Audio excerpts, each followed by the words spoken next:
Friends, myself Dr. R. Sharma, PhD in Yoga। मेरा जो topic है वो है ओनली वन प्लेटफॉर्म, किसान मूवमेंट, किसान आंदोलन and awakening to change the systems of the country.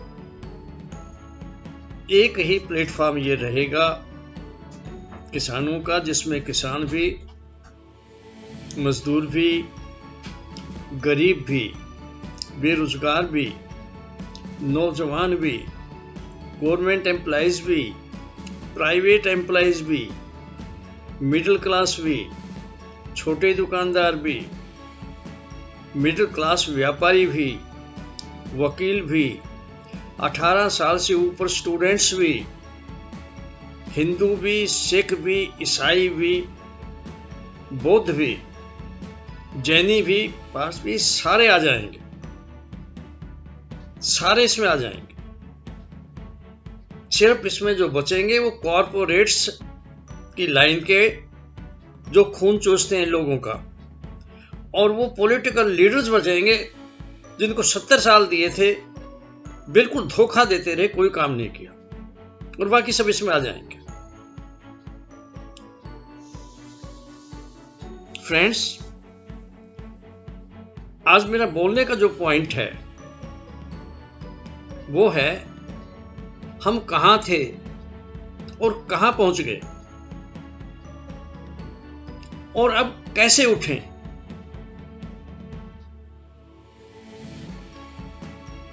Friends, Hindustan सोने की चिड़िया था। विदेशी लुटेरे आए और सारा सोना लूट के ले गए। फिर अंग्रेज आए, लूटते भी रहे, और हमारा सबसे ज्यादा नुकसान ये किया कि हमारा जो अंदर का विज्ञान था, योग विज्ञान था, उसको फिलॉसफी बना दिया और हमारी एजुकेशन के सिस्टम को हटा दिया, खत्म कर दी दोनों चीजें, योग विज्ञान और एजुकेशन सिस्टम, जिसके कारण हम विश्व गुरु थे।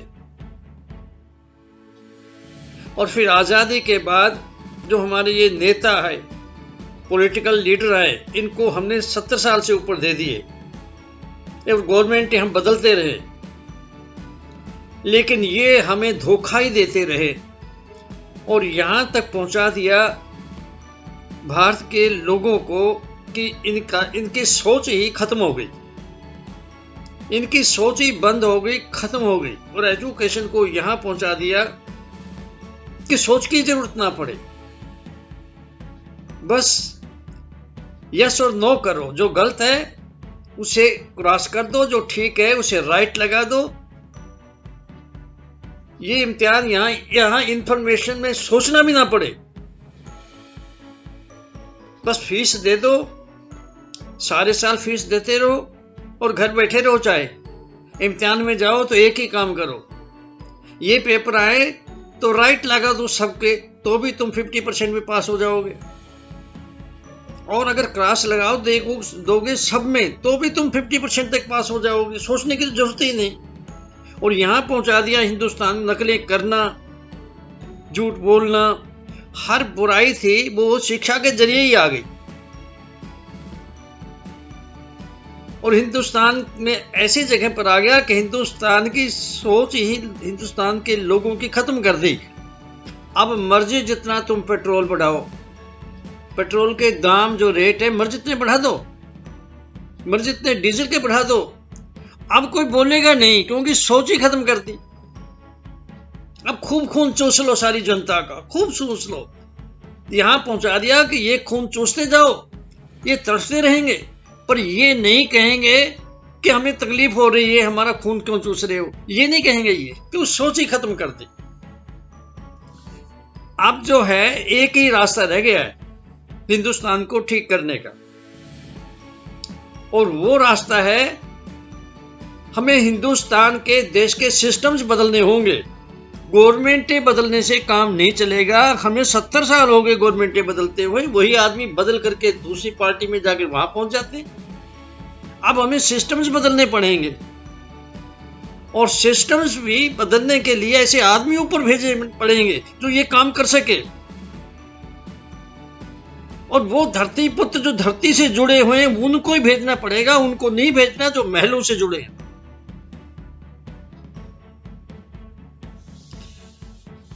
फ्रेंड्स,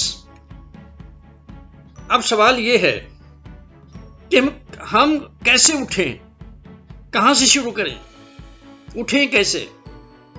देखो, सबसे पहले हमें यह देखना होगा कि मैं ह्यूमन बीइंग हूं, ह्यूमन बीइंग हूं मैं हूं जो ह्यूमन बीइंग हूं, और मेरी पॉसिबिलिटीज क्या हैं, मेरी संभावनाएं क्या हैं। देखो, ये जो मेरा ह्यूमन बॉडी है ना, ये इलेक्ट्रोमैग्नेटिक लिविंग मशीन है, ये जिंदा मशीन है। सभी मशीनें इसी में से निकली हैं, आज तक जितनी निकली हैं और फ्यूचर में भी जो आएंगी इसी जिंदा मशीन से निकलेंगी। पहले अंदर आती है, जैसे आंख हमारी बनी, हमने 12 से बना के कैमरा रख दिया। जैसे कंप्यूटर, तो कंप्यूटर हमने अपने दिमाग के सिस्टम को बाहर रख दिया। हर चीज हमने यहीं से ली है, या हमें अंदर झलक पड़ती है, हम बाहर फेंक देते हैं और उसको बना देते हैं। तो ये इतनी बड़ी मशीन है कि हम इंटेलेक्ट से परे हमारे अंदर 7 स्पेयर्स ऑफ कॉन्शियसनेस है। चेतना के 7 आकाश। इंटेलेक्ट के बाद, इंटेलेक्ट को मत मिलाओ, इंटेलेक्ट के बाद। और हर आकाश में कितना फर्क है, जितना कि एक फिजिकल स्टेट में पशुओं में है, आदमी में है। जितना फिजिकल में और इंटेलेक्चुअल आदमी में फर्क है, उतना ही आदमी में पहले स्पेयर में फर्क है, और उतना ही दूसरे और तीसरे में है, उतना ही तीसरे और चौथे में है, उतना ही चौथे और 5वें में है, उतना ही 5वें और 6 में है, उतने ही 6वें और 7वें में है, और 7वें आकाश में है, जैसे हम परमात्मा कहते हैं ना, हमारी कंप्लीटनेस, हमारी कंप्लीट कॉन्शियसनेस, जिसमें कंप्लीट हेल्थ है, कंप्लीट कॉन्शियसनेस है, पूर्ण चेतना है, कंप्लीट पीस ऑफ माइंड है, कंप्लीट ब्लिस है, वो है। ये माइन्यूट यूनिवर्स है, क्षुद्र छोटा ब्रह्मांड, जिसमें बाहर का बड़ा सारा ब्रह्मांड टपक रहा है। जो पिंडे सो ब्रह्मांडे, जो ब्रह्मांडे सो पिंडे। वेद भी यही कह रहे हैं, गुरु ग्रंथ साहब भी यही कह रहा है। जो ब्रह्मांड में है वो हमारे अंदर भी है। और ये जो इतनी संभावनाएं हैं इसके अंदर, और हम चाहते क्या है, हम सुख चाहते हैं। पहले थोड़ा मांगेंगे, फिर और मांगेंगे, फिर और मांगेंगे। हम कहते पूरा सुख मिले हमें, तो बस हम पूर्ण सुख चाहते हैं।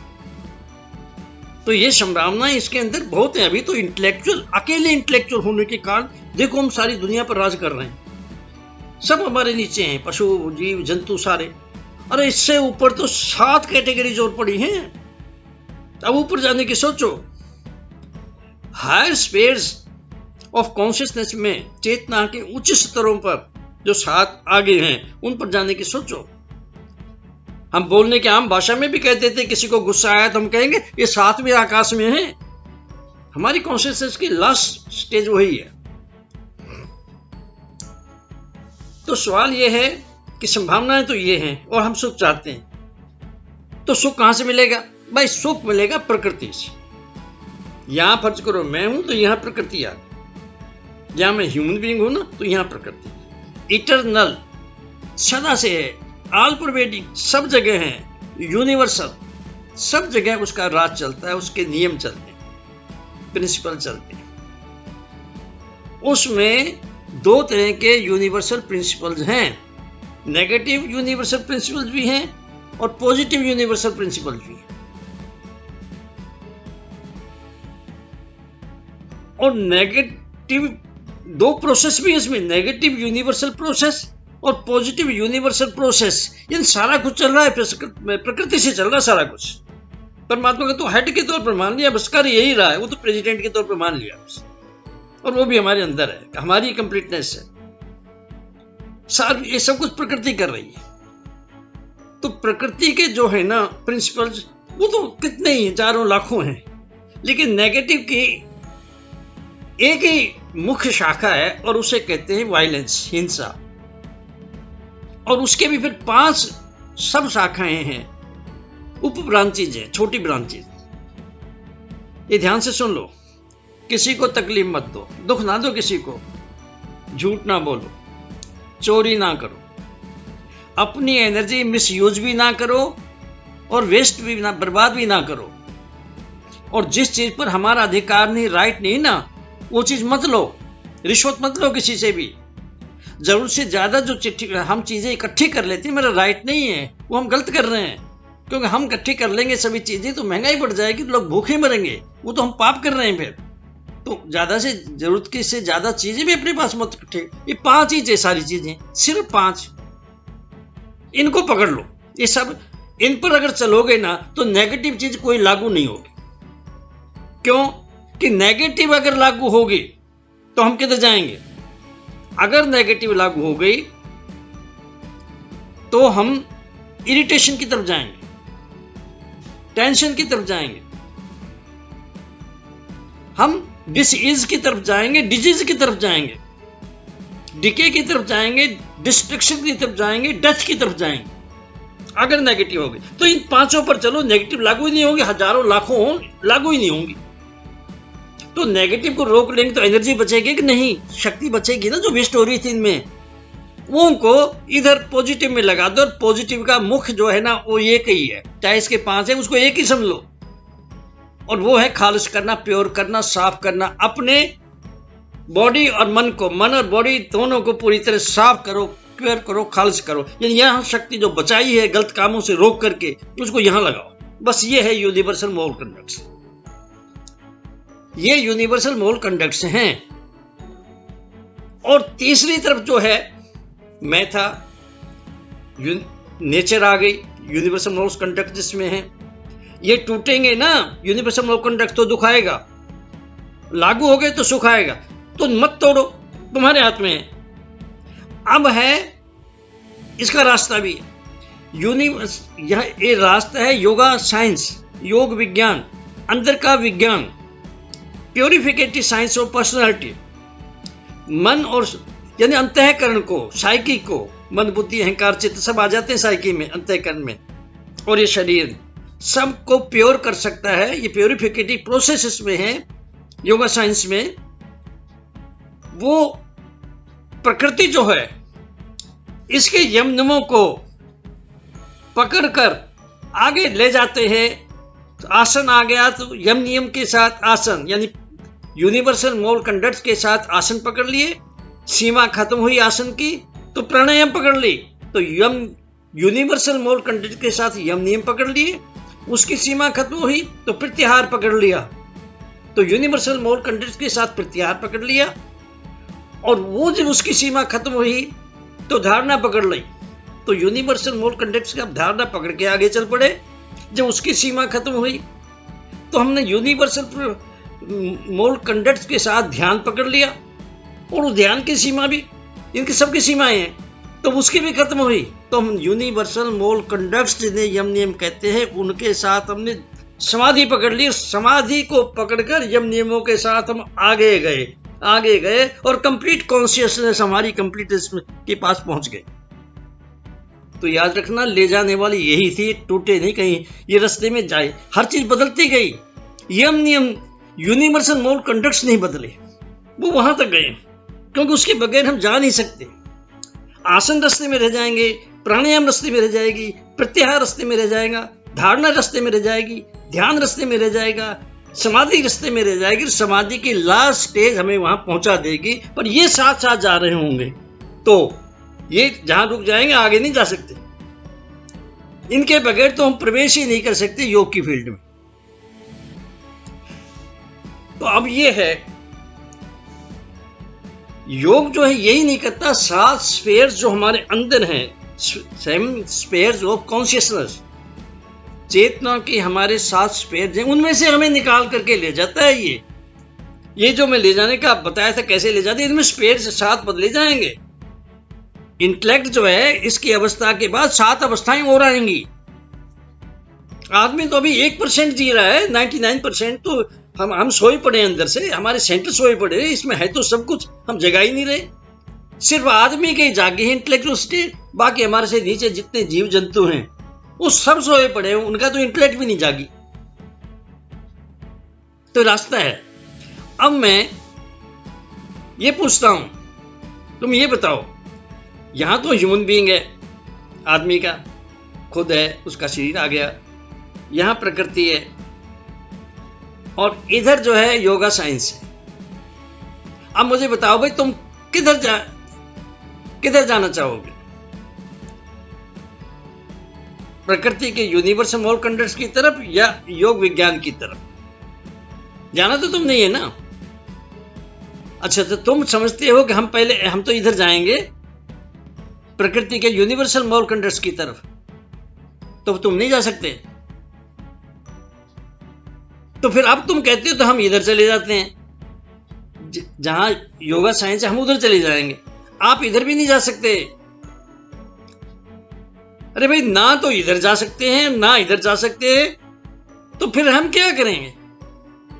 क्यों नहीं जा सकते? अरे इसलिए नहीं जा सकते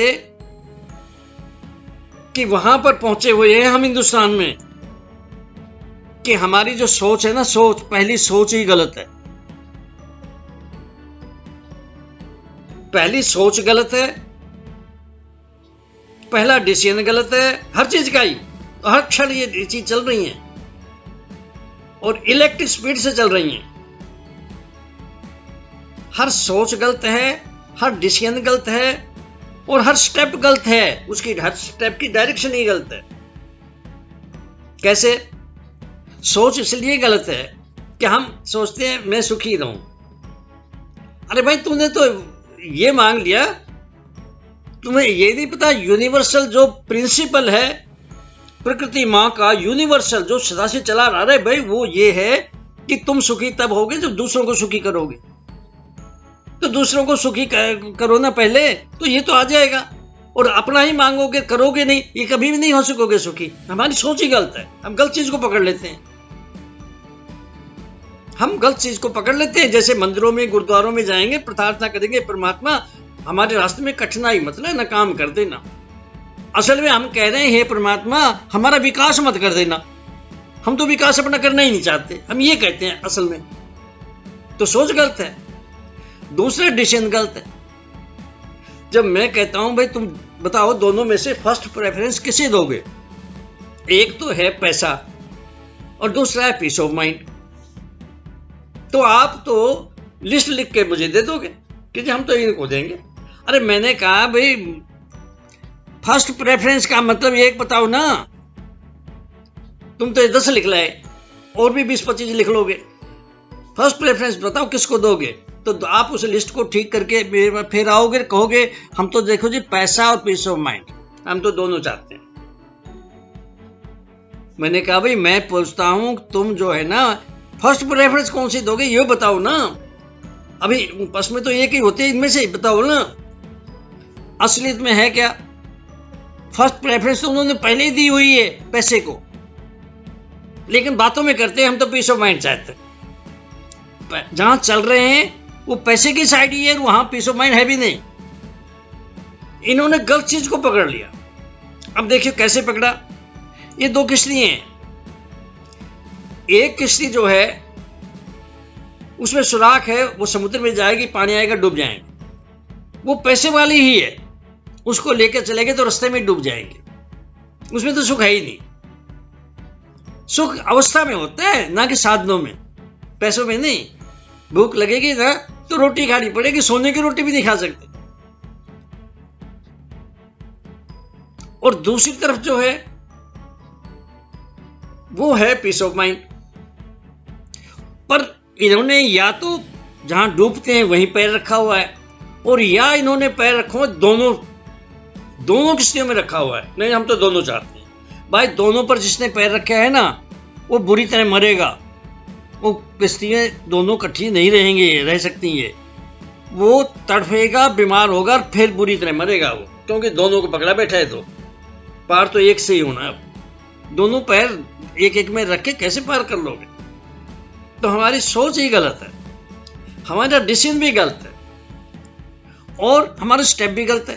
पहला स्टेप, मैं दो रास्ते हैं, एक तो मैं बीमार हूंगा ना, मैं पैसे जोड़ लूं, उसके लिए पैसे जोड़ लूं, कहीं हार्ट अटैक हो गया, कहीं बीपी बढ़ गया, कहीं पटकी नाड़ी है, तो हमें LIC में सर्टिफिकेट ले लूंगा, मैं LIC में पैसे जमा कराने शुरू कर दूंगा कि मैं कभी बीमार होऊंगा, मुझे अस्पताल पहुंचाना। वो करते रहेंगे, क्योंकि उसमें से भी उन्होंने कमाई करनी है ना, वो करते रहेंगे। तो हम ये रास्ता सारी दुनिया पहले चुनेगी और चुन रही है। लेकिन एक रास्ता और भी था, और वो रास्ता ये था, मैं बीमारी ना हूं। अरे मैं भी 80 साल के करीब हो गया, मैं कभी बीमारी नहीं हुआ, और ना ही मैं कभी हूं। जब मैं बीमार होना ही नहीं चाहता तो कौन करेगा? हम जब गलत खाते हैं, गलत सोचते हैं, तो बीमार होंगे ही। जो लाइफ इंश्योरेंस जो कराते हैं ना, उन्हें पता है बीमार होंगे, क्योंकि गलत खा रहे हैं, गलत सोच रहे हैं, और अब तो बिल्कुल ही ज्यादा खाने लगे कि पैसे दिए हुए हैं, ले जाएंगे वहां। भाई ये पहली सोच ही गलत है। वो पहुंचा तो देंगे अस्पताल में, तुम वापस आओगे नहीं आओगे इसका जिम्मेवारी नहीं है, लेकिन यहां की जिम्मेवारी तो तुम खुद उठा सकते हो, ये तो तुम्हारे हाथ में। गलत खाओ ना तो गलत सोचना हो, बीमार कैसे होगे? तो इन तीनों को ठीक करना पड़ेगा, और इन तीनों का ताल्लुक हमारी अंदर की कैबिनेट से है। वो हमारी अंदर की कैबिनेट है साइकी, अंतःकरण, मन बुद्धि अहंकार जिन्हें कहते हो कि नहीं, मन बुद्धि अहंकार चीज। तो इनमें से देखो, मन के ऊपर विचार आता है, गलत है तो गलत ही आएगा, ठीक है तो ठीक ही आएगा। अब वो जो चीफ जस्टिस है बुद्धि, इंटेलेक्ट, वो उसमें से चुनाव कर लेगी, और करके आगे वो डिसीजन आगे भेजेगी। डिसीजन ले लिया, ये ठीक है, कॉन्स्टिट्यूशनल है, आगे भेज दी प्रेसिडेंट के पास, तो प्रेसिडेंट ने यस कर दी कि काम कराओ भैया, प्राइम मिनिस्टर के पास भेज दिया। तो ये तीनों गलत हैं, इनको ठीक करना पड़ेगा। अंदर की कैबिनेट गलत है, तीनों ही गलत हैं। तीनों गलत होते हैं तो ज्यादा खतरनाक हैं। ये दो तो गलत रहते ही है, मन और अहंकार। ये बुद्धि को भी मिला लेते हैं तो उस वक्त पाप ही पाप होते हैं, अब जो हो रहे। तो ये इसका रास्ता क्या है? Self honesty. सेल्फ ऑनेस्ट बन जाओ। कैसे बनोगे भाई? अरे जो दो नेगेटिव है ना, अहंकार मन, उन्हें छोड़ दो। और बुद्धि है, ये सात्विक है, जब उनके पास नहीं होती, अलग होती है, तो ये ठीक करती है दिशा। और पहली लाइट भी अंदर की आत्मा की जमीर की इस पर पड़ती है, पहली लाइट बाकी ऊपर बाद में जाती है। ये सात्विक है, ये नजदीक है आत्मा के। इसको और नजदीक करके जोड़ दो आत्मा से, आत्मा से सेल्फ ऑनेस्ट बना दो। वो सेल्फ, इसका सेल्फ है वो अपनी आत्मा से ईमानदार रहना, अपनी जमीर से ईमानदार रहना, अपने आप से ईमानदार रहना, आपे गुरु आपे चेला। तो सेल्फ ऑनेस्ट बन जाओ, ये रास्ता है। अब आप फर्ज करो सेल्फ ऑनेस्ट बन गए। अब मुझे बताओ, यहां तो ह्यूमन बीइंग मैं बैठा हूं, या ह्यूमन बीइंग तुम बैठे हो, और यहां पर जो है प्रकृति है जिसमें यूनिवर्सल मॉल कंडक्ट्स है, और यहां पर जो है योगा साइंस है यहां पर। अब ये तो भाई टूटेंगे तो दुख है, नहीं टूटेंगे तो सुख है। इसको तो ये तो इतना ही कर सकते हैं, ये तुम हो जो करोगे। और ये जो है मैंने बताया है ना योगा साइंस, ये इन नियमों को भी दूर तक पहुंचा सकती है। और ये जो योगा साइंस है, ये हमारे अंदर जो 7 आकाश हैं चेतनाओं के, 7 स्पेयर्स ऑफ कॉन्शियसनेस, ये उनमें से भी पार ले जा सकती है। तो अब बताओ कि किधर जाओगे? यूनिवर्सल मॉल कंडक्ट्स की ओर जाओगे या योगा साइंस की ओर जाओगे? अब तुम सोच रहे हो तो मैं थोड़ी सी हेल्प कर देता हूं। भाई सारी दुनिया जो है ना इधर जा रही है, योगा साइंस की तरफ जा रही है, क्योंकि ये यूनिवर्सल मॉल कंडक्ट्स को भी नहीं तोड़ने देता, ऐसा रास्ता निकाल लेता है, इसके पास प्रोसेस है। और दूसरा, जो जितनी पॉसिबिलिटीज भी अंदर है, संभावनाएं हमारे अंदर, उन सब में से गुजार सकता है, सबको बाहर लाकर पटक सकता है, सबको का विकास कर सकता है। तो तुम भी इधर जाओगे। है तो ये बात ठीक जो बता रहा हूं ना। अब सारी दुनिया जा रही, तुम इधर ही जाओगे तो ठीक है। फिर एक चीज सुन लो, तुम योग कर ही नहीं सकते। तुम योगा साइंस में चले गए हो, तुम योग कर नहीं सकते। तुमने चुन भी लिया है ये, नहीं कर सकते। क्यों नहीं कर सकते भाई?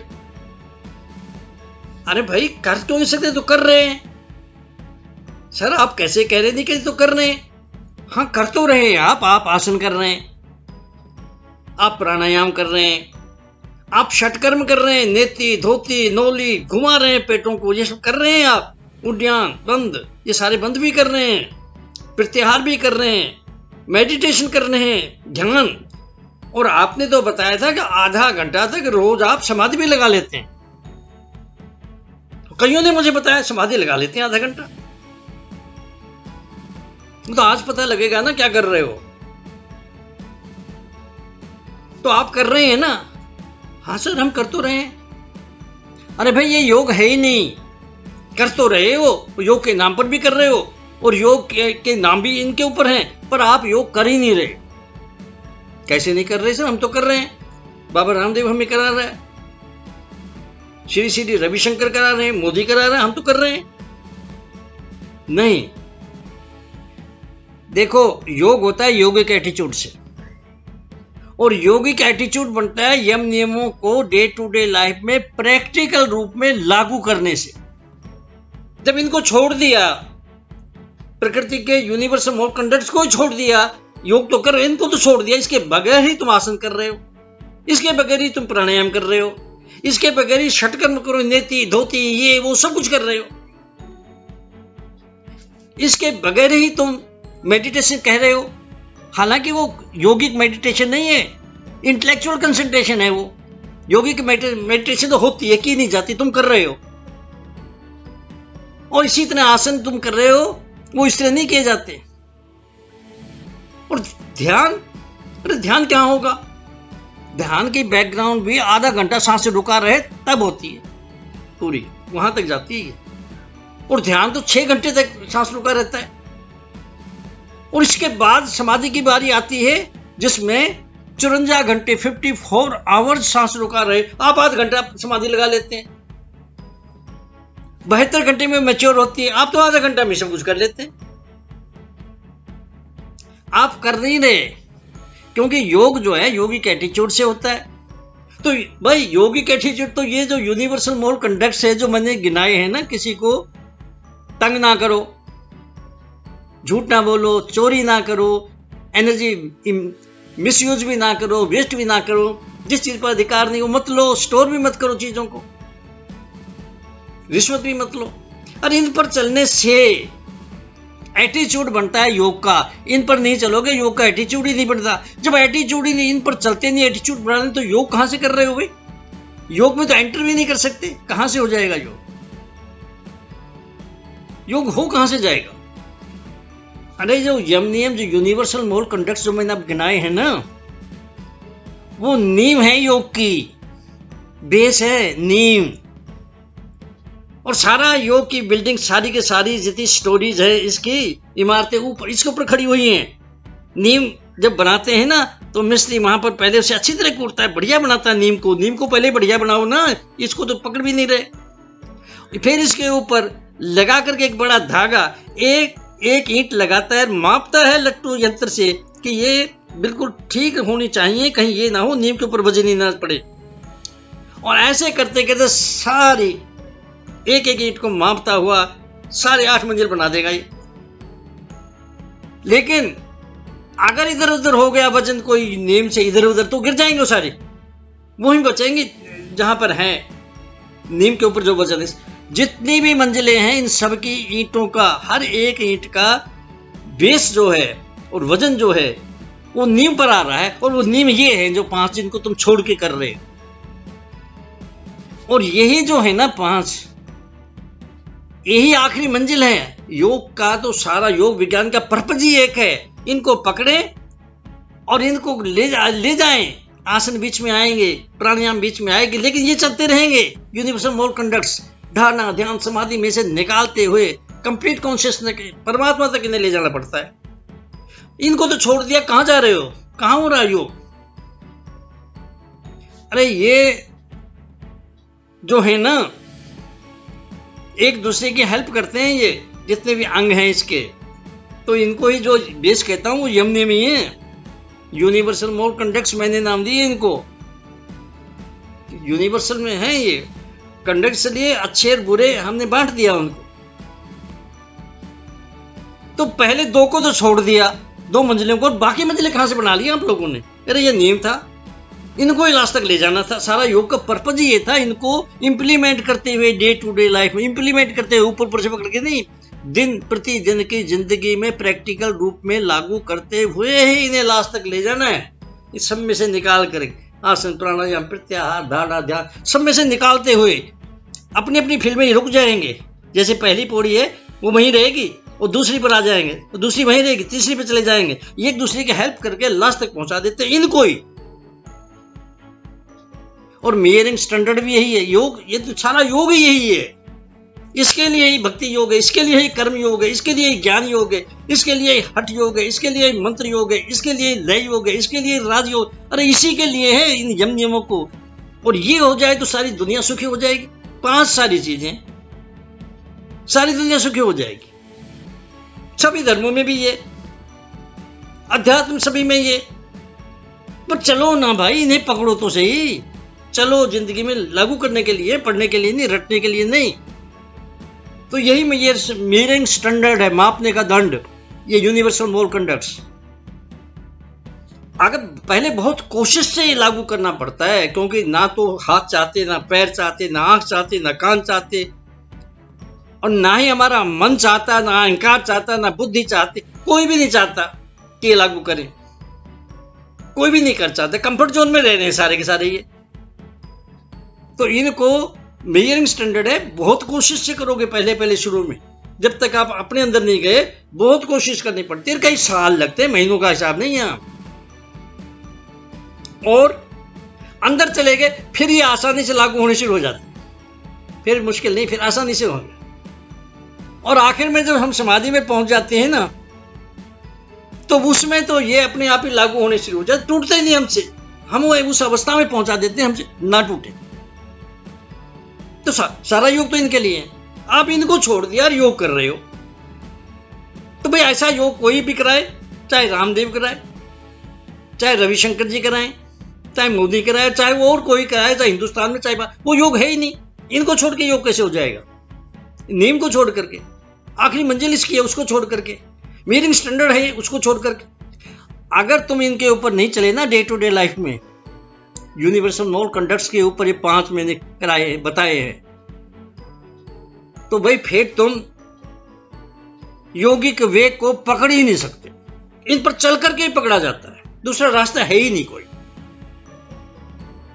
अगर तुम यूनिवर्सल मोरल कंडक्ट्स के ऊपर डे टू डे लाइफ में नहीं चले ना, तो योगिक मेथड पकड़ा ही नहीं जाएगा। तुम फिजिकल कर लो, फिजिकल वे पकड़ लोगे, फिजिकल ही मेथड पकड़ लोगे और एक्सरसाइज करते रहोगे और योग कहते रहोगे, योगा नहीं होगा, वो योग नहीं होगा फिर। अरे इनको डे टू डे लाइफ में लागू किए बगैर योगिक टेक्निक ही नहीं पकड़ी जाती। जो इंटीरियर सेफ्टी में, वो तो सबसे बाद में पकड़ी जाती है, उनका तो स्पेलिंग भी नहीं आएगी आप लोगों को, क्योंकि अभी तो साइकोसोमेटिक मेथड ही नहीं पकड़ा जा रहा, अब तो फिजिकल मेथड से कर रहे हैं। तो यहां सवाल होता है, सर अब हमें बताओ हम क्या करें? अगर हम गलत कर रहे हैं तो हम क्या करें? देखो, सबसे पहले तो सेल्फ ऑनेस्ट हो जाओ, बस पहले काम तो ये करो। दूसरा, जो योग विज्ञान है, ये प्योरिफिकेटिव प्रोसेस है, वो पर्सनैलिटी खालिश करना, प्योर करना अपनी पर्सनैलिटी को, मन को, माइंड को, मन बुद्धि अहंकार चित्त सबको अंदर से प्योर करना है। और ये जो जिंदा मशीन है, इलेक्ट्रोमैग्नेटिक लिविंग मशीन, जिंदा मशीन, इसको इस प्रोसेस में 3 स्टेट में से निकालना है, क्लींजिंग, टोनिंग, ट्यूनिंग। वो हो जाएगा, वो इन चीजों को ज्यादा पकड़ने की जरूरत नहीं है, ये होगा और समझ भी जाओगे। जब हो रहा होगा तो उस पर समझोगे, पहले नहीं समझ लगती। करो पहला तो सबसे पहले ये सेल्फ ऑनेस्ट हो जाओ। अगर सेल्फ ऑनेस्ट नहीं हो ना, तो तुम योग में जा ही नहीं सकते। ये पहली क्वालिटी है इधर प्रवेश करने की। क्योंकि सेल्फ ऑनेस्ट तुम नहीं हो तो यम नियमों पर तुम चलना ही नहीं चाहोगे, यूनिवर्सल मोरल कंडक्ट को जिंदगी में लागू करना ही नहीं चाहोगे। जब सेल्फ ऑनेस्ट नहीं हो, ये लागू नहीं कर सकते, और लागू कर दिया ना तो तुम सेल्फ ऑनेस्ट भी बनने शुरू हो जाओगे, तुम सेल्फ ऑनेस्ट बन जाओगे। तो सेल्फ ऑनेस्ट बन जाओ और फिर इनको लागू करो, universal moral conducts day to day life में, प्रैक्टिकल रूप में, जबानी नहीं और कभी कभी नहीं, 24 घंटे बस। जब भी होश है देखो टूट ना जाए तुम्हारे से, यानी यूनिवर्सल मोरल कंडक्ट्स जो हैं ये टूटे ना, इनको लागू करो डे टू डे लाइफ में, प्रैक्टिकल रूप में। और अच्छी तरह जब चलने लग जाओ ना, तब तुम योग के आसन को पकड़ सकते हो, इससे पहले नहीं पकड़ सकते, क्योंकि वो भी तुम कई लंबे टाइम तक जब उसे करोगे आसनों को, महीनों नहीं साल ही लिखते हैं इसमें, सालों का हिसाब है ये, महीनों का नहीं है, तो वो अंदर की टेक्निक पकड़ी जाती है, आसनों की नहीं तो नहीं पकड़ी जाती। अब आप जो कर रहे हैं वो तो फिजिकल वे से कर रहे हैं, आप आसन कर रहे हैं, आपने बताया भाई मैं तो 50-50 आसन कर लेता हूं, 100 आसन भी हम तो कर लेते हैं। अरे बड़ी से बड़ी किताब हठ योग की है, उसमें 16 है, 16 से ज्यादा है ही नहीं। उसके बाद एक आई, हालांकि वो भी किताबें गलत है, कोई ठीक नहीं है, लेकिन बहुत पहले की लिखी हुई है, मध्यकाल की, और संस्कृत में लिखी हुई है। उसके बाद आने 32 बताए, बाकी तो इससे भी थोड़े बताए, पहले तो ये होते ही नहीं थे।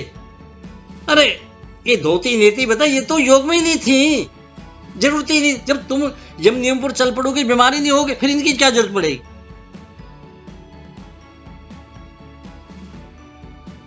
तो क्या हुआ कि आप कर रहे हैं आसन, और मैं देख रहा हूं, और आपने भी मुझे करके दिखाया, और जो इंटरनेशनल डे था उसमें मैंने देखा जो लखनऊ में हो रहा था, जहां मोदी भी थे, रामदेव ने वहां जाके खूब प्रैक्टिस भी कराई, सारे मिनिस्टर थे वहां, सारे गवर्नर थे वहां, पहुंचे हुए थे सब इंडिया के। तो मैंने देखा तुम भी वहीं थे, तुम कर रहे थे। कैसे कर रहे थे? सांस निकालते हुए आगे झुको,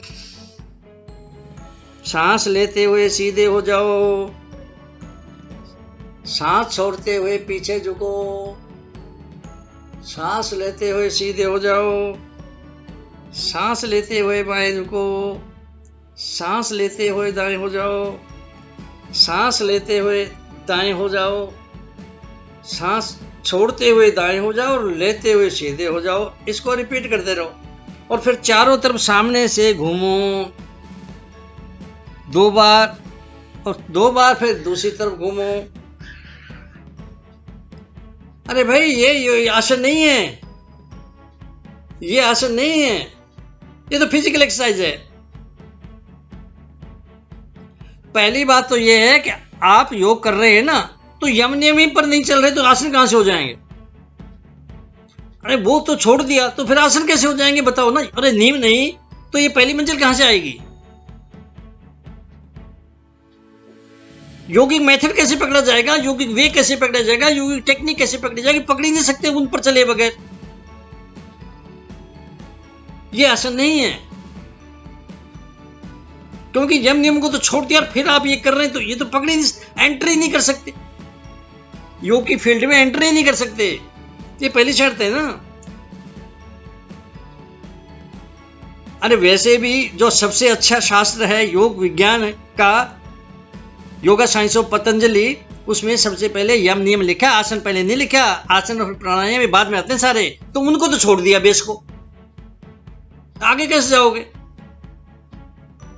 ये डायनेमिक वे से कर रहे हो, जो आप कर रहे हो, जो दिखाया वो डायनेमिक वे से कर रहे हो। ये फिजिकल वे है, ये योगिक वे नहीं है। और जो योगिक वे से की जाती है वही योग होता है। फिजिकल वे से उसका नाम लेके भी करोगे तो नहीं।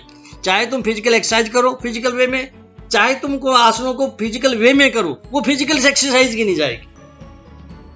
योगिक वे से करोगे, योगिक मेथड से करोगे, योगिक टेक्निक से करोगे, वो गिनी जाएगी। और इनको लागू करते हुए करोगे तो वो आएंगे, तो वो कैसे आ जाएंगे? तो डायनेमिक है। स्थिर सुखम आसनम, ये डेफिनेशन है। और आज तक सबसे बड़ा जो साइंटिस्ट हुआ है, योग का साइंटिस्ट, पतंजलि, उसे पतंजलि मत समझो जो पतंजलि पीठ बनी हुई है। पतंजलि तो आयुर्वेद का भी हुआ है। तो फिर उसने क्या, स्थिरता और सुख पूर्वक जो हो, ये तो रिपीट कर रहे हो, छलांगे मार रहे हो, हाथ पर खड़े हो, पैर ऊपर है, हाथों पर चल रहे हो, कुछ नहीं कर रहे हो और योग कह रहे हो। ये योग स्थिर सुखम आसन डेफिनेशन में, योग की डेफिनेशन है, ये आसन की डेफिनेशन है योग में, ये उस पर ये लागू ही नहीं हो रही। ये डायनेमिक है, ये रेपिटेटिव टाइप है, ये फिजिकल एक्सरसाइज फिजिकल वे से कर रहे हो, फिजिकल मेथड से कर रहे हो, फिजिकल एक्सरसाइज है ये तो। और दूसरी फिर बात, तुम सांस निकालते हुए झुको, सांस लेते हुए ऊपरा, अरे ये सांस को कैसे मिला लिया तुमने? योग में तो ये है ही नहीं। अरे योग में इस तरह कोई चीज है ही नहीं, किसी ग्रंथ में नहीं है। मैंने भी पीएचडी की है, हालांकि पीएचडी से ज्यादा जानता हूं मैं तो, लेकिन तुम्हें दिखाने के लिए की कि तुम समझाओ मैंने किया कुछ।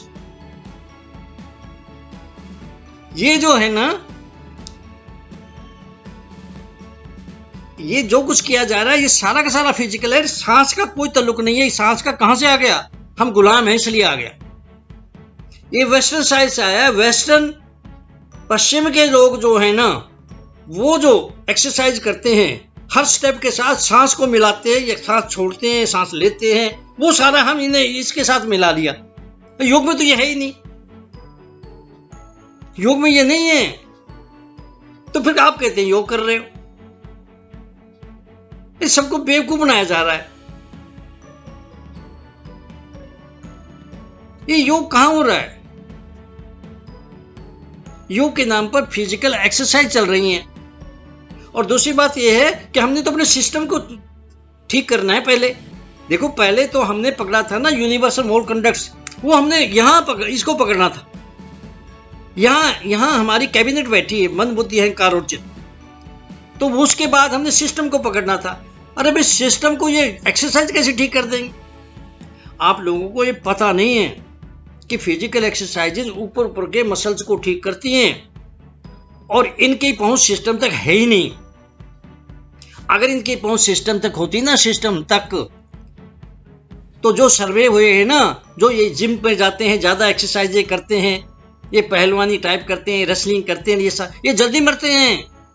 तो फिर जल्दी क्यों मरते हैं? जल्दी उनके सिस्टम उनको मार क्यों देते हैं जल्दी? इनकी पहुंच ऊपर ऊपर है, तो ऊपर के जैसे कपड़े अच्छे अच्छे पाके दिखाते हैं, देखो मैं कितना अच्छा हूं।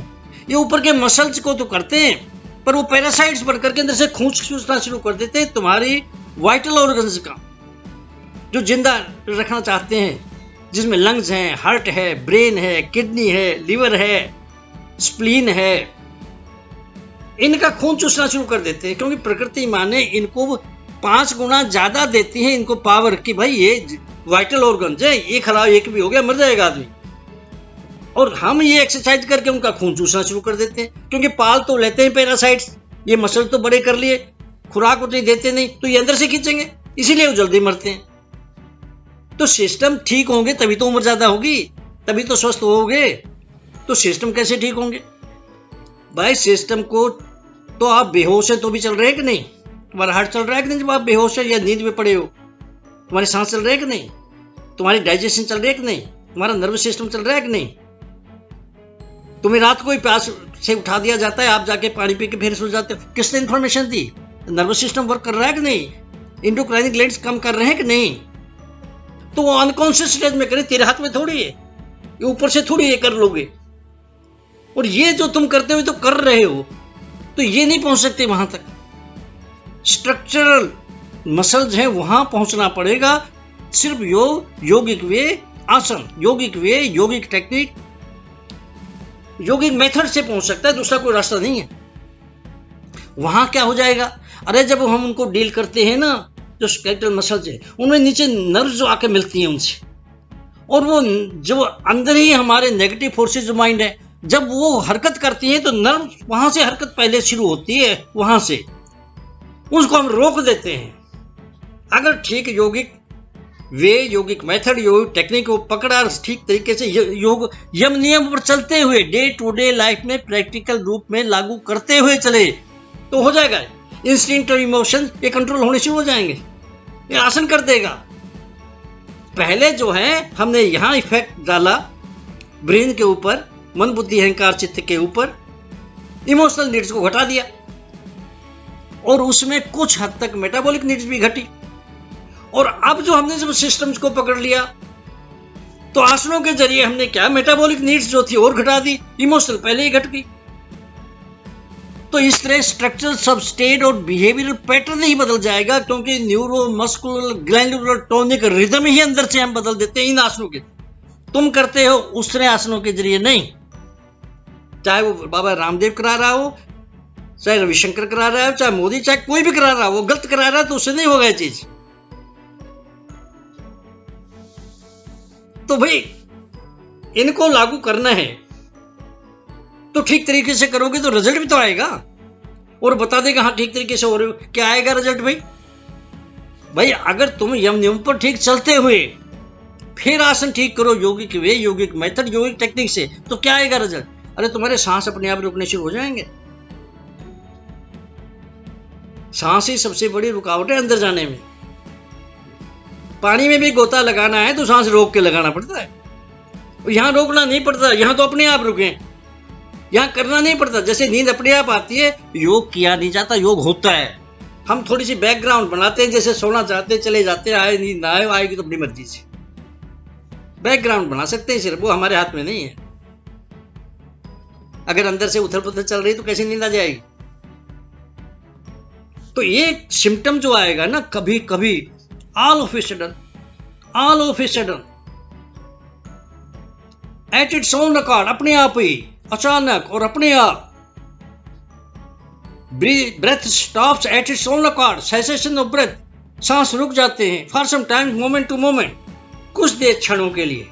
और जब ऐसा होने लग जाए ना, तुम कहोगे अरे मेरा सांस तो अब आया है, रुका हुआ था, तो समझ लो भाई अब इसकी जो है ना फील्ड खत्म होगी आसनों की, अब ये छोड़ने पड़ेंगे आगे जाना है तो। मतलब पकड़, सारी जिंदगी मेरी आसनों को पकड़े रखोगे, उड़ा आड़ा तुम 80-100 साल तक ही सीखते रहोगे, आगे नहीं बढ़ना। किताबें तो उड़ाड़ा में लिखी जाती पर आगे नहीं बढ़ना। तो बस जब यहां पहुंच गए ना, तो ये बैकग्राउंड बन गई प्राणायाम की। तो प्राणायाम की बैकग्राउंड क्या होती है? जब अपने आप सांस अचानक कुछ टाइम के लिए, कुछ क्षणों के लिए रुकने शुरू हो जाए, टाइम टू टाइम, कभी कभी, तो समझ लो भाई अब ठीक है, अब फील्ड जो है ना प्राणायाम की शुरू हो गई। तो अब यम नियमों को जो पहले चलाया हमने अपनी लाइफ में, चलाते हुए हमने आसनों को पकड़ा। अब आसनों को छोड़ दो, एक मेडिटेटिव पोज रख लो बस, और उनको उसको रख लो अकेला, ताकि बैठना है ना उसमें। और फिर जो है, नाम भी आसन इसीलिए पड़ा था इसका, बैठने के लिए था ये। अब आगे जो है इसको छोड़ के प्राणायाम की फील्ड में आ जाओ। प्राणायाम, तो प्राणायाम तो आपने बताया था आप करते हैं, रोज करते हैं, रोज क्लासों में जाते हैं, जगह जगह क्लासें लग रही हैं, सब जगह लग रही हैं, ब्रांचें भी खोली हुई हैं, रामदेव ने भी खोली हुई हैं, रविशंकर ने भी खोली, और भी चल रही है, कितने ही हैं, कितने योगा टीचर, कितने वो आगे सब चल रहे हैं, प्राणायाम कर रहे हैं, करते हैं ना। अरे भाई आप करते हैं ना, जिसे आप कपालभाति प्राणायाम कहते हो, करते हैं ना। फिर इसको अनुलोम विलोम करते हैं ना, लो लेफ्ट से खींचना है छोड़कर, राइट से छोड़ा, राइट से लिया, लेफ्ट से छोड़ा, इसको बार बार करना है। ये अनुलोम विलोम हो गया। भ्रामरी,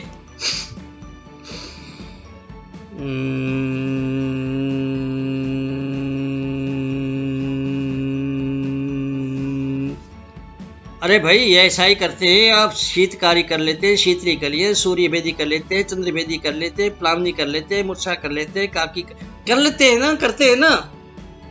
तो ये प्राणायाम है ही नहीं। पहले तो मुझे ये बताओ, यम नियम को तो छोड़ दिया, उन पर तो कोई चल नहीं रहा, और ये प्राणायाम कैसे हो जाएगी?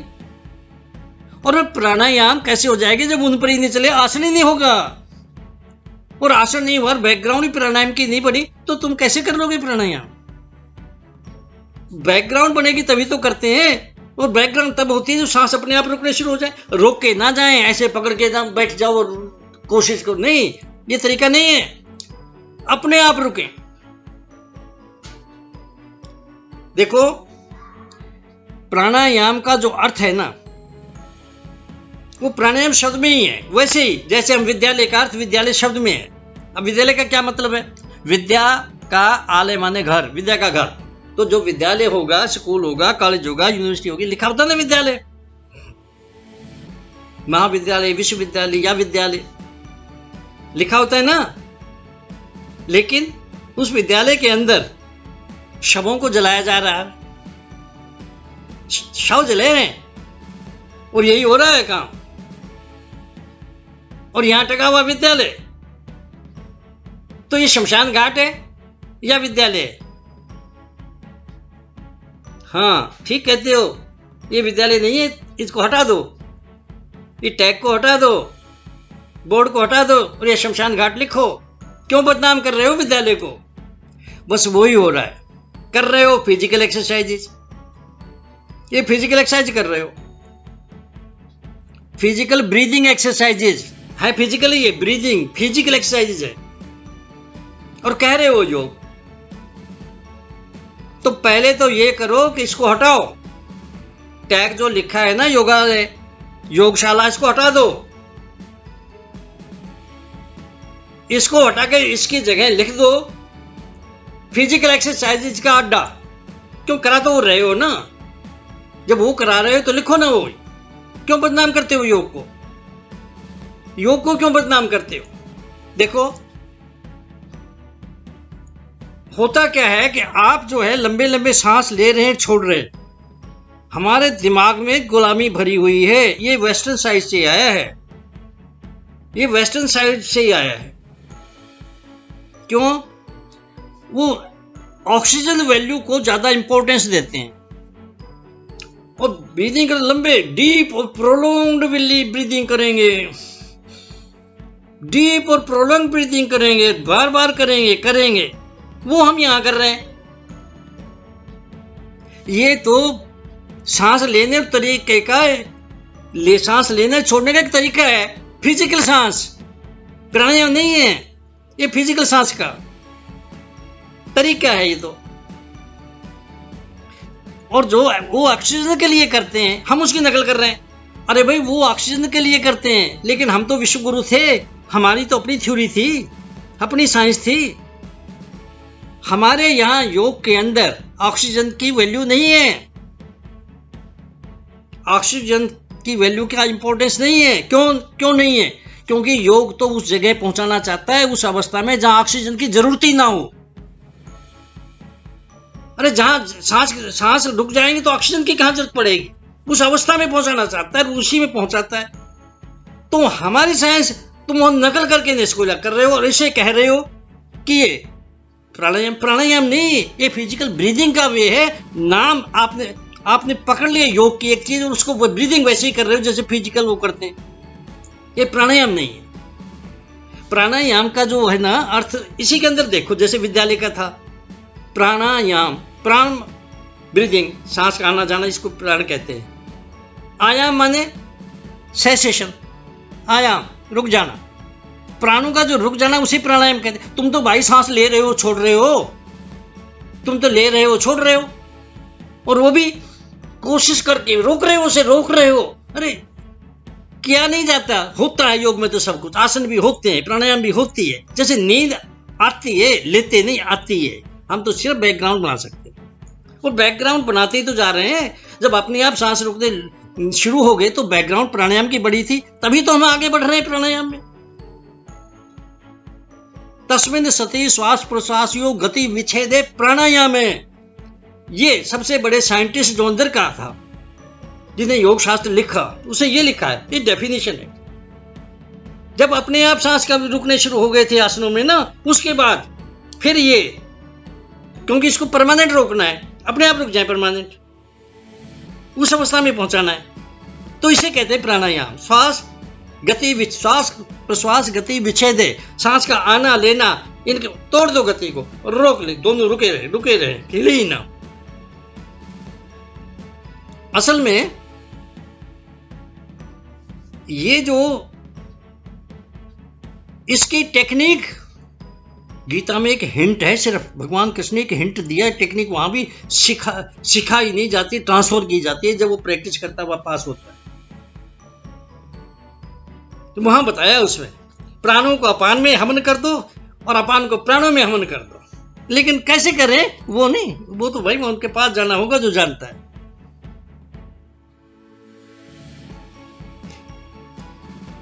सर ये जो हैं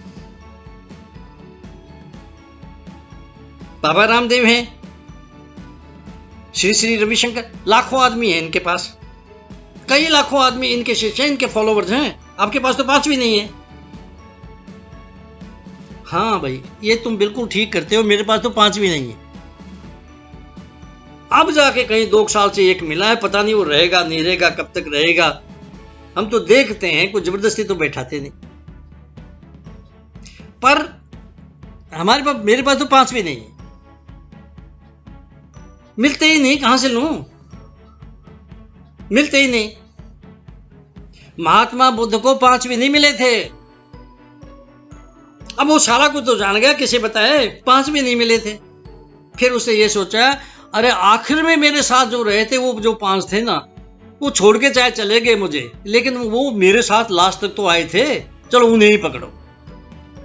तो मिले तो नहीं 5, वो बेचारों ने पकड़ लिया उसे। मिलते कहां भाई, कोई जल्दी छोड़ जाता है, कोई आगे छोड़ जाता है, छोड़ जाते सारे, ये बतावा लिख जाते हैं सारे के सारे। और गुरु गोविंद सिंह जी को भी 5 ही मिले थे, लाखों की तादाद थी, भीड़ थी, निकले 5 ही। मिलते कहां ये? अरे बंदा बहादुर सारे उत्तरी भारत में नहीं मिला, श्री गुरु गोविंद सिंह जी को दक्षिण में जाके भेजना पड़ा, सारे उत्तरी भारत में नहीं मिला। कहां मिलते हैं भाई, कहां मिलते हैं? मैं तो देख रहा हूं, पर है कहां? हाँ, जब मैं चंडीगढ़ में था, योगा थेरेपिस्ट था, पीएचडी करने के बाद गवर्नमेंट सर्विस में, और 1 साल का डिप्लोमा भी मैं चला रहा था, डिग्री भी योग की, बैचलर डिग्री इन योगा। तो लाखों मेरे पीछे भी आना चाहते थे, मुझे कह रहे थे, महाराज हम लाखों आप ही करेंगे, नहीं तुम तो सिर्फ बैठे रहो। मैंने दौड़ा दिया, भाई मैं ये काम ही नहीं कर सकता जो तुम कहते हो। तुम बाबा रामदेव को पकड़ लो, कि और को मैं तो नहीं कर सकता ये काम। अब वो डरने भी लग गए मेरे पास आने से, कि पास तो आने नहीं देता, आते हैं तो मैं दौड़ा देता हूं। तो भाई मैं जो चाहता हूं 5, वो है कहां? मैं तो देखता फिर रहा हूं, पर है कहां? देखो समय की बात होती है। एक समय था सतयुग का, तो जिसके पास अंदर ज्ञान होता था ना, उसे महान गिनते थे, उसे बड़ा गिनते थे। समय बदला, फिर जिसके पास बड़ा राज होता था, विस्तृत बड़ा फैला हुआ राज, उसे बड़ा माना जाता था। फिर और समय बदला, जिसके पास ज्यादा जायदाद होती थी, ज्यादा जमीन होती थी, जमीन, उसे बड़ा माना जाता था। फिर वो टाइम बदल गया और द्वापर का आ गया, कृष्ण भगवान का आ गया। उसके टाइम में पशुधन था, जिनके पास गव्वे ज्यादा है, पशु ज्यादा हैं, वो बड़ा है। जितने ज्यादा गव्वे पशु, उतने ही वो बड़ा। भाई अब वो टाइम आ गया है, अब वो समय आ गया है कि जिसके पास भेड़ें ज्यादा है ना, वो बड़ा है। तो ये सारी भेड़ें बैठाई हुई हैं, एक भेड़ का कान पकड़ करके ट्रेनिंग देके थोड़ा सा एक दरवाजे में निकाल दो, सारी भेड़ें ब्याह ब्याह ब्याह करती उसी में से निकल जाएंगी। मैंने क्या करना इन भेड़ों का इकट्ठा करके? और फिर मुझे एक बात बताओ कि ये सच्चाई है, क्या गिनती के हिसाब से उसका हिसाब लगता है? क्या सच्चाई का हिसाब गिनती के हिसाब से लगता है? अरे एक आदमी सच्चा भी हो सकता है, लाख आदमी गलत भी हो सकते हैं। एक आदमी सच्चा भी हो सकता है। अरे था ना गैलीलियो, मार दिया ना उन्हें, वो ही सच्चा था अकेला, मारने वाले सब गलत थे। सोक्रेट्स को, क्राइस्ट को, मोहम्मद को, किसी को पत्थरों से मारा, किसी को सूली से मारा, किसको जीने दिया? महात्मा बुद्ध को जहर पिला दिया, राम को भी तंग कर दिया, कृष्ण को। अरे सब अच्छे को तंग ही तो करते हैं, इनके पास है क्या? क्योंकि वो भेड़े इकट्ठी नहीं होने देते, और ना इकट्ठे अपने पास ऐसे रखते हैं। जंगलों में जाके पशु पक्षियों की जो जाति हैं उनको साथ में लेकर के अपनी सेना बना लेंगे, सेना भी नहीं लेके जाएंगे। उनको इनमें से निकलना पड़ता है, जीना पड़ता है इस लाइन में। तो भेड़ों का तो कोई फायदा नहीं है। वो हिंदुस्तान सारी भेड़ बन गई ना, यही कारण है दाम बढ़ रहे हैं पेट्रोल के, बोल कोई नहीं रहा, डंडा दिखा देते हैं, भेड़ो बोलना मत। डीजल के दाम, डंडा दिखा दिया, बोलना नहीं, मारते हैं, कूटते हैं, कीले गाड़ दिए, बैरिकेड गाड़ दिए हैं, सरिये लगा दिए, बौछारे कर रहे हैं, गोलियां मार रहे हैं, लाठियां मार रहे हैं, बोलना नहीं, सोच ही बंद कर दे। तो ऐसे भेड़ों का क्या फायदा? ऐसे भेड़ों का फायदा क्या है? तो सर लेकिन जो ये है, रामदेव ने तो कई किताबें लिखी हैं, आसनों की भी लिखी है, प्राणायाम की भी लिखी है, दूसरी भी लिखी है। भाई रामदेव ने एक भी किताब नहीं लिखी, और रामदेव किताब लिख भी नहीं सकता। क्यों सर? लिखी है, हाँ लिखी, मैं बताता हूं कैसे लिखी है। एक रिटायर्ड प्रिंसिपल है जयपुर में जो था गवर्नमेंट सर्विस में, उसने 11 किताबें इकट्ठी करके, वो थोड़ा इंटेलेक्चुअल था, 11 किताबें करके 12वीं लिख करके उस पर ठप्पा नाम ठोक दिया रामदेव का, और उसके पैसे लिए हर चीज के, जितनी किताबें उसी हिसाब से पैसे लिए। मुनि कहते हैं उसे। पर सर, और तुम्हें यह भी बताऊं, जब मैंने एक किताब देखी तो मैंने देखा ये तो सारा कुछ ही गलत है। फिर मैंने देखी इसकी प्रस्तावना, जो इंट्रोडक्शन किसने की है, तो मैं तो हैरान हो गया। कनखल यूनिवर्सिटी जो आर्य समाज की है, कनखल यूनिवर्सिटी, उसका हेड ऑफ डिपार्टमेंट योगा का, उसने कहा है कि रामदेव को योग आता है। मैं पढ़ के हैरान हो गया, यार इतनी बड़ी पोस्ट पर रहता हुआ आदमी ये क्या कर रहा है। मैं वहां यूनिवर्सिटी में गया, वहां के वाइस चांसलर को मिला और मैंने कहा कि देखो ये चीज गलत हो रही है, बदनाम हो जाओगे। और उन्होंने बुलाया, हेड को बुला के मुझे कहा एक कमरे में बैठ के दोनों कर लो बात। फिर मैंने कहा भाई आपने क्यों लिखी, क्या लिख दिया, वो तो जानता ही नहीं, सारा कुछ गलत कर रहा। वो कहता है सर ये जो है ना रामदेव, ये प्राणायाम तो बहुत बढ़िया करा रहा है। फिर कहाँ करा रहा है प्राणायाम? प्राणायाम तो कोई कर ही नहीं सकता, ये भी नहीं कर सकता, इसके सांस रुकते हैं तब ये शुरू होती है। किसके रुक रहे हैं? रामदेव के रुक रहे हैं, बताना किसके रुक रहे हैं। इमीडिएटली उसने बात बदल दी, सर हमें तो फिर लिखना पड़ा था इसलिए लिख दिया, प्रेशर होते हैं, लेकिन हम तो आपके लेक्चर कराएंगे। बात बदल देर यहां ले आया, अब क्या करोगे बताओ। मैं सिर्फ इसलिए गया था दोबारा और किसी चीज के ऊपर ना लिख दीजिए। तो किताबें इन्होंने नहीं लिखी। पर सर ये सारी चीजें जो आप कह रहे हैं ना, ये प्राणायाम नहीं है, ये तो योग के ग्रंथों में लिखी हुई है। भ्रामरी प्राणायाम लिखी हुई है, भस्त्रिका प्राणायाम लिखी हुई है, सूर्य भेदी लिखी है, चंद्र भेदी लिखी है, शीतली, शीतकार, ये सारी मूर्छा प्लावन सारी लिखी हुई है वहां पर। वो सारे ग्रंथ ही गलत हो गए। पहले तो मैं ये पूछता हूं, मुझे ये बताओ, ये जो गिनाई है इनमें एक चीज और गिना दो, कपालभाति प्राणायाम कहाँ है इनमें? कोई है किसी ग्रंथ में? मैं भी सारे ग्रंथ जानता हूं, हजारों बार देखे होंगे इनको, है कहीं? इस बदनाम क्यों कर रहे हैं योग को? बस कपालभाति प्राणायाम कह रहा है बाबा रामदेव, कहाँ है ही नहीं कहीं ये। अरे ना तो हठयोग प्रदीपिका में, हठयोग प्रदीप का ही सबसे बड़ा ग्रंथ है हठयोग का, नहीं है उसमें, और ना ही है घिरण संहिता में, ना किसी योगोपनिषद में है, ना गोरख संहिता में, ना गोरख शतक में है, ना गोरखपत्र में है, कहीं भी तो नहीं है ये। क्यों बदनाम क्यों कर रहे हैं फिर इनको? और दूसरी बात है कि रामदेव ने आप किताब लिखी है, पता लग गया ना कैसे लिखी है। ऐसे उन लोगों ने भी इंफॉर्मेशन इधर उधर करके लिख दी, ये प्राणायाम शब्द दे दिया उन्होंने ये, लेकिन इनकी ना कोई टेक्निक लिखी, ना कोई मेथड लिखा, कोई टेक्निक मेथड नहीं लिखा। ये फिजिकल वे था, प्राणायाम तो यहां तक खत्म हो गई थी। योग विज्ञान का खत्म होने का कारण हठ योग था, और ये गिरने लगा गोरखनाथ के टाइम से, और गिरता ही चला गया। और ये किताबें तो बहुत लेट लिखी गई हैं मध्यकाल में, जो आप गिना रहा हूं, और खास है यूनिवर्सिटी में पढ़ाई जा रही है।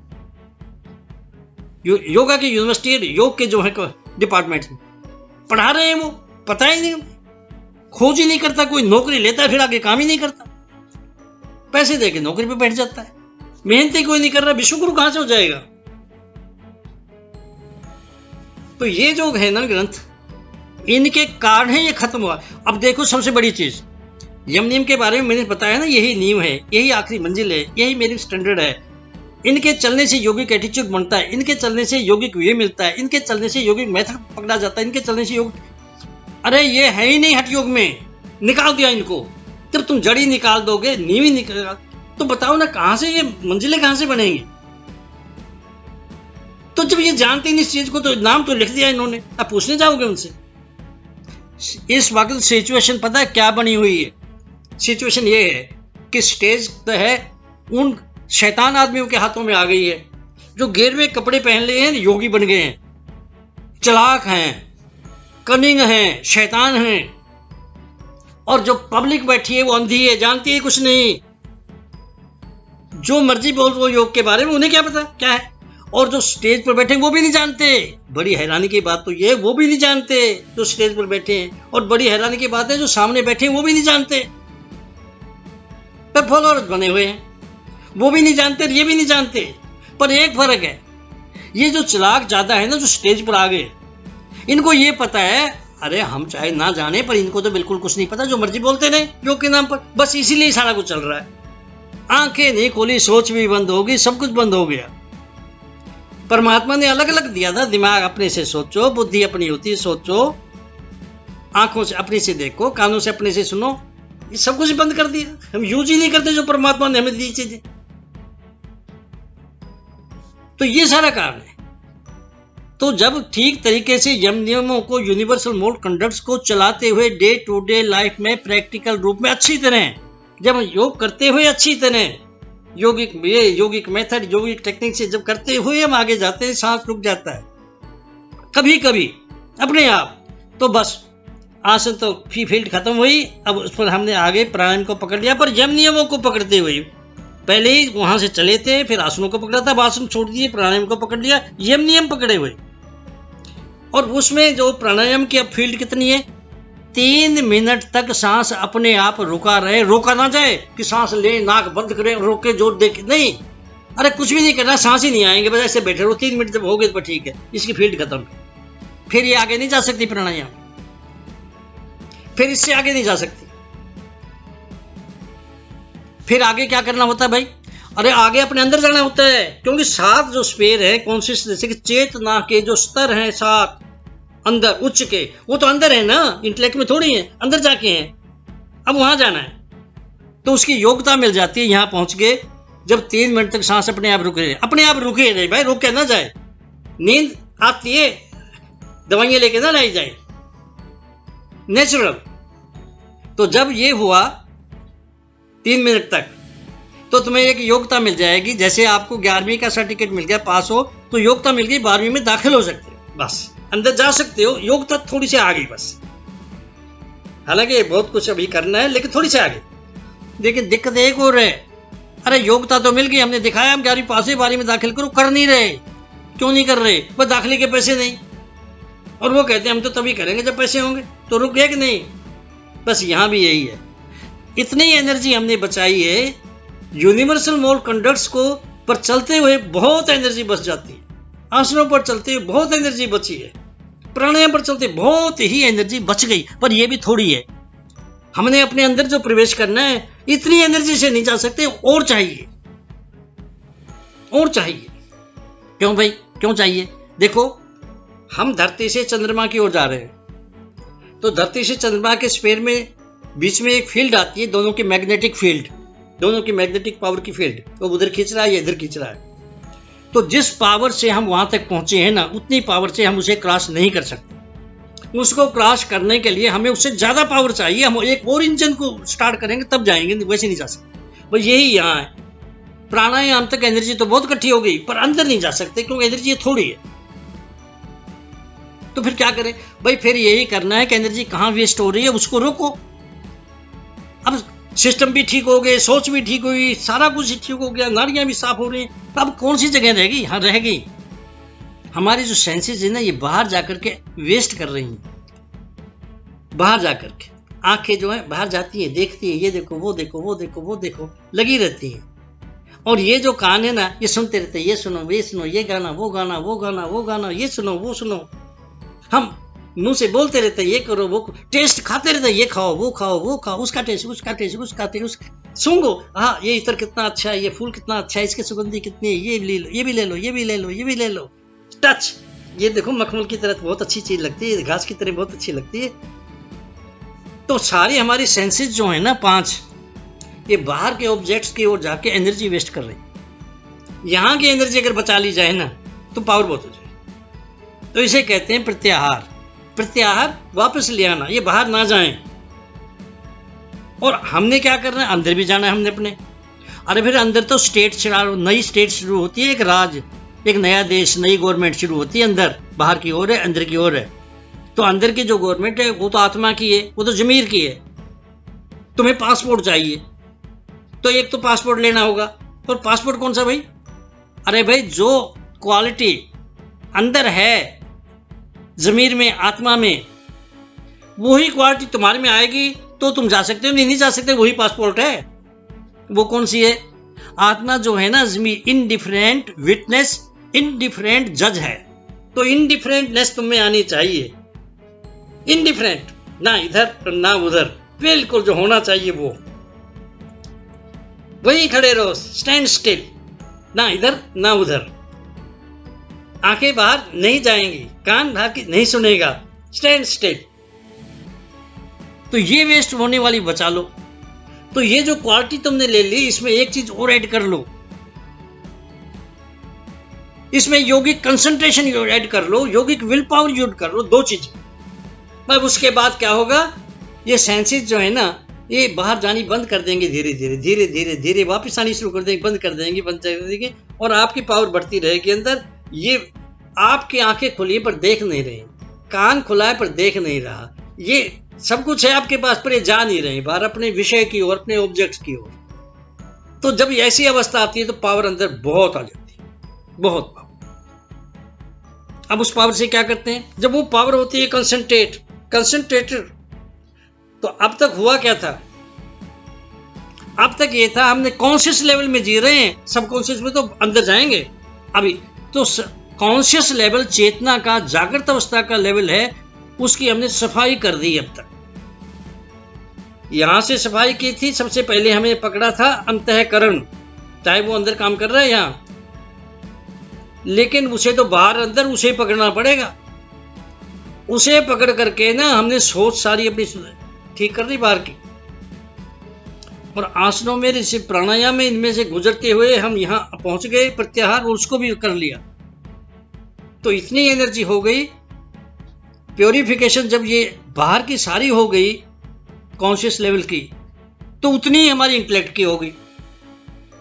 तो इंटेलेक्ट पूरी, क्योंकि यहां की होगी तो पूरी इंटेलेक्ट की होगी, और एनर्जी होगी बहुत। वो जब कंसंट्रेट होकर के फोकस्ड होती है इंटेलेक्ट पर, तो इंटेलेक्ट इंट्यूशन में बदल जाती है, जो 10 टाइम ज्यादा पावरफुल है इंटेलेक्ट से, वो बदल जाती है। और उसमें इनर अवेयरनेस है, जैसे टार्च लेकर अंदर जाते हैं अंधेरे में, इनर अवेयरनेस है, उसको लेके हम जा रहे हैं। जैसे इंटेलेक्चुअल कॉन्शियसनेस है, उससे हम देखते हैं यहाँ की चीजें, वो अंदर सबकॉन्शियस टॉर्च है, उससे हम देखते हैं अंदर। तब हम अंदर पहुंच गए ना।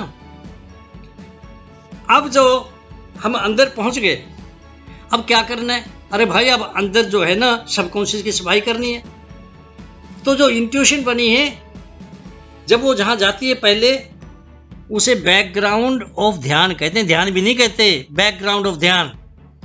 और याद रखना जो अंदर प्रवेश करे हैं ना, वहां 5-6 मिनट तक सांस रुक गए थे, तब आए थे। प्राणायाम में तो 3 मिनट रुके थे, सिर्फ 3 मिनट, वो बढ़ते बढ़ते 6 मिनट तक बढ़ाए थे, नहीं तो अंदर नहीं जा सकते थे। अरे जब डुंगाई में जाना है तो सांस लंबा तो होना चाहिए, तुम्हें सांस की जरूरत ही ना पड़े। तो अंदर जब चले गए ना, तो ये 10% है अनकॉन्शियस का। तो ये जो 10% है अनकॉन्शियस, 100% है, 10% है, तो इसके 4% तक ही काम करते हैं हमसे, आगे नहीं जा सकते, इसमें पावर नहीं इतनी। वो तो वहां आगे जाके सफाई करते हैं। जितनी सफाई इसकी होती है उतनी इंट्यूशन की हो जाती है। पहले इंटेलेक्ट की थी, अब इंट्यूशन की करो। और ये अवस्था कैसी होती है अंदर? मैं हूं, मेडिटेशन पोज में बैठा हूं, यम नियम में चल रहा हूं और कंसंट्रेशन लग रही है, तो अवस्था क्या है? मैं मेरा ऑब्जेक्ट है अंदर, वो ऑब्जेक्ट और मैं हूं, लेकिन बीच में या तो अंधेरा आ जाता है, कोई बादल आ जाते हैं, या दूरी होती है, नजदीक नहीं है, डिम नजर आ गया, या कोई पक्षी बीच में से गुजर गया, थर्ड फैक्टर कोई आ जाता है, वो थोड़ा सा रुकावट डाल जाता है बस। ये है, इसको धारणा कहते हैं, बैकग्राउंड ऑफ ध्यान। तो जो जो सफाई होती है इंट्यूशन की भी वैसे हम कर देते हैं सफाई, और जो जो सफाई होती है तो हमारी एनर्जी भी बचेगी। तो जो जो हम सब सारी ही 4% तक कर सकते हैं, इससे आगे तो जा ही नहीं सकते ना हम, बैकग्राउंड ऑफ ध्यान से आगे नहीं जा सकते। और ये जो जो सफाई करते हैं 4% जब इसकी हो जाती है ना सबकॉन्शियस की, ऊपर से, ऊपर के लेवल में, सिर्फ गहरे में नहीं, ऊपर से, तो इंट्यूशन की भी उतनी होती है। जब इतनी हो जाती है तो इतनी एनर्जी हो जाती है कंसंट्रेटेड होकर के, जब वो पड़ती है ना इंट्यूशन पर, तो वो मैच्योर हो जाती है, बहुत चमक जाती है। तो यहां तक जो थे आधा घंटा तक सांस रुके रहते हैं, यहां तक जब वो मैच्योर होती है ना, मैच्योर से पहले पहले आधा घंटा सांस रुके रहते हैं, तो ये बैकग्राउंड ऑफ ध्यान आता है। पता नहीं कहते मैं रोज ध्यान कर रहा हूं, कहां कर रहे हो ध्यान? विश्व गुरु ऐसे ही बन गया था हिंदुस्तान। तो आधे घंटे तक, और जब ये मैच्योर हो जाती है ना इंट्यूशन, फिर ये अंदर जा सकती है। जो 6% बचा था, 10% था सबकॉन्शियस स्टेट, सारे सबकॉन्शियस स्टेट में जा सकती है वो, और वहां जाके भी वैसे ही सफाई करती है, गंदगी तो अंदर पड़ी हुई है। और वो जो जो इसकी सफाई होती है उतनी इंट्यूशन की भी हो जाती है। इसकी सारी कर लो 10%, तो 10% इसकी भी हो जाएगी।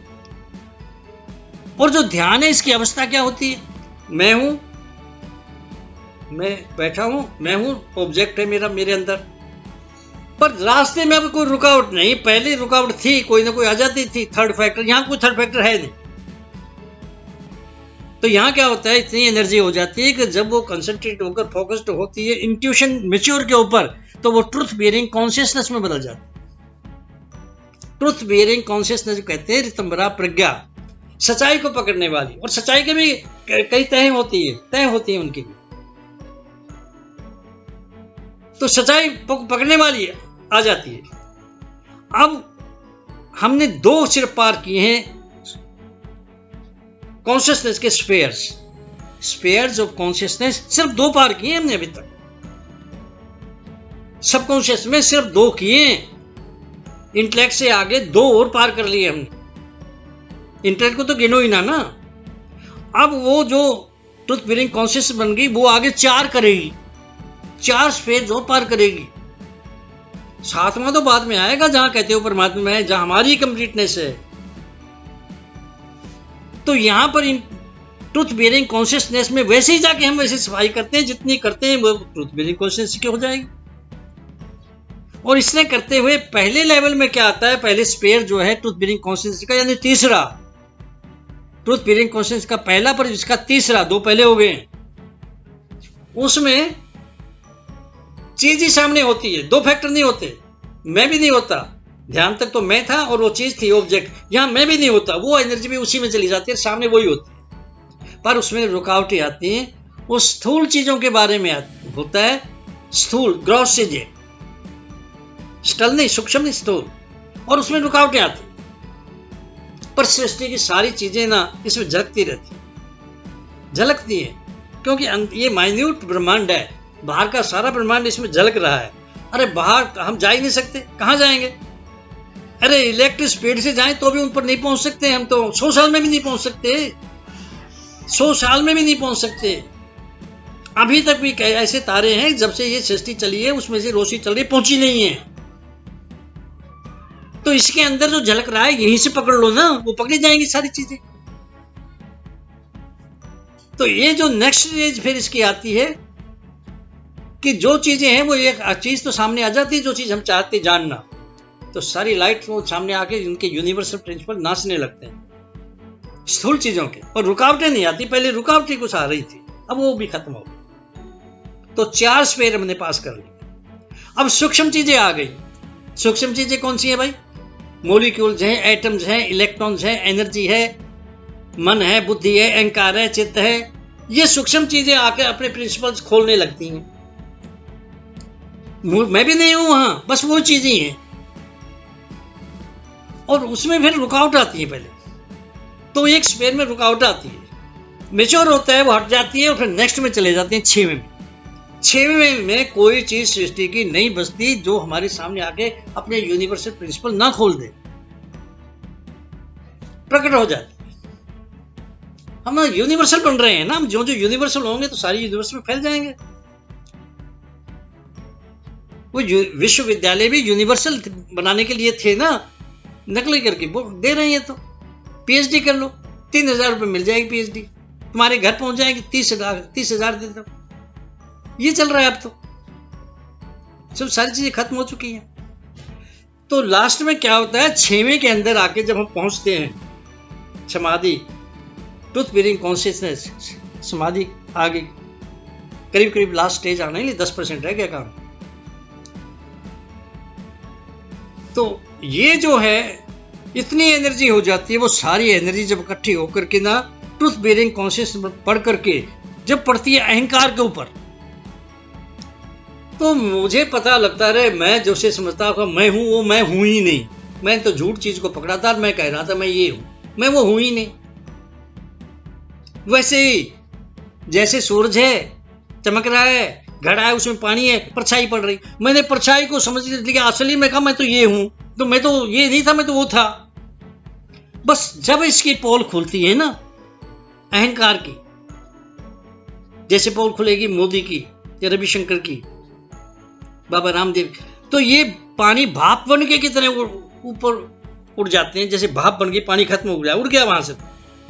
तो वो जो अहंकार था वो फॉल्स सेल्फ था, झूठा सेल्फ, उसकी जगह ट्रू सेल्फ ने ले ली, तो असली चीज पकड़ी गई, नकली को पकड़े बैठा था। तो ट्रू सेल्फ आ जाती है हमारे साइकी में, अंतःकरण में, अहंकार की जगह ट्रू सेल्फ आ जाती है, और 10% हमारा सफर बाकी बचा है, जहां हमारी कंप्लीटनेस है, हमारी कॉन्शियसनेस की कंप्लीटनेस है। तो यहां तक जो हम पहुंचे हैं ना, यहां तक पहुंचाते थे 20 साल में, 5 साल के बच्चे को लेकर 20 साल में हिमालय के हेमकुंड साहब से कैलाश पर्वत तक जो इलाका है जिसे ज्ञानगंज कहते थे, वो कैलाश के पास जो जगह थी, खास जगह इनकी रिसर्च की, और उसके तिब्बत की तरफ उनका संभल का स्थान था जहां हेडक्वार्टर था। वहां एक महासंसद थी, ग्रेट पार्लियामेंट, ऋषियों की, अंदर के साइंटिस्टों की। 2 उन्होंने यूनिवर्सिटी खोली हुई थी, एक योग यूनिवर्सिटी, योग विज्ञान की यूनिवर्सिटी, और दूसरी प्रकृति विज्ञान की यूनिवर्सिटी, मेटीरियल साइंस की यूनिवर्सिटी, और कुछ गुरुकुल थे। 20 साल में तैयार करके ना, यहां तक जहां तक मैं बोला हूं, यहां तक तैयार कर देते थे। यहां तक तैयार करके आज के जो इम्तिहान होता था, वो 1 साल एक छोटे से कमरे में जहां अंधेरा होता था, वहां 1 साल के लिए उसे समाधि में बैठाते थे, और उस अवस्था में वो साल बैठा रहे, उसी अवस्था में रहे, उसी अवस्था में रहे समाधि के में। तो उसको देखते रहते थे, पर उन्हें नहीं पता लगता था। वो पास होता था, फिर उनको भेजते थे, पास हो जाते थे सारे ही, जो नीचे भेजे गए वो सारे पास हो गए जाते थे। तो यहां पर पहुंचाते थे। विश्वगुरु ऐसे थोड़ी बन गया था, झूठ बोल बोल के थोड़ी बनता है कोई, फ्रेम करके थोड़ी बनता है कोई। तो फ्रेंड्स, मैं ये कहना चाहता हूं कि स्लोगन हमारा है वसुधा एव कुटुंबकम, सारी धरती ही हमारा परिवार है। हम अपना घर छोटा क्यों बना रहे हैं, सारी धरती हमारा परिवार है। और ये तो रहा है, विश्व गुरु तो तब बनेगा, सारा विश्व जो है उसको अपना घर समझोगे। हमें हिंदू बना दे, हिंदू राष्ट्र बना दे, वो मुस्लिम बना दो, वो तो बन ही नहीं सकते फिर विश्व गुरु तो कभी। तो विश्व गुरु हो तो विशाल हो जाओ सर, वसुधा एव कुटुंबकम, ये सारी धरती ही हमारा परिवार है। और सर्वे भवन्तु सुखिनः, सर्वत्र का भला हो, सबका भला हो, ये पकड़ो फ्रेंड्स। सब्सक्राइब करो, लाइक करो, कमेंट्स करो, शेयर करो, और सारे इकट्ठे हो जाओ और जागो और जगाओ और सिस्टम को बदलो। थैंक्स।